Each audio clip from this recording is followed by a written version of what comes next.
வணக்கம். நிலவன் டிவி செய்திகளுக்காக தனலட்சுமி. தஞ்சாவூர் பெரிய கோவிலில் பிரகதீஸ்வரர் ஆலயம் சித்திரை பெருவிழாவின் முக்கிய நிகழ்வான திருத்தேரோட்டம் இன்று காலை பல்லாயிரக்கணக்கான பக்தர்கள் பங்கேற்க மிக விமர்சையாக நடைபெற்றது.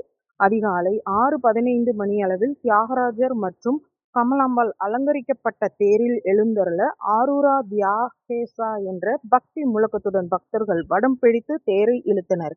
மேல வீதி, வடக்கு வீதி, கீழ வீதி மற்றும் தெற்கு வீதி என 4 ராஜ வீதிகளிலும் அசைந்தாடி வந்த தேரினை தரிசிக்க தமிழகத்தின் பல்வேறு மாவட்டங்களிலிருந்தும் பக்தர்கள் திரண்டிருந்தனர். தேரோட்டத்தை முன்னிட்டு தஞ்சாவூர் மாவட்டத்திற்கு இன்று உள்ளூர் விடுமுறை அளிக்கப்பட்டிருந்த நிலையில் வழிநெடுகிலும் கோலாட்டம், ஒயிலாட்டம் போன்ற பாரம்பரிய கலை நிகழ்ச்சிகளுடன் விழா கோலம் பூண்டிருந்த தஞ்சை மாநகரம் ஆன்மீக கடலில் மூழ்கியது.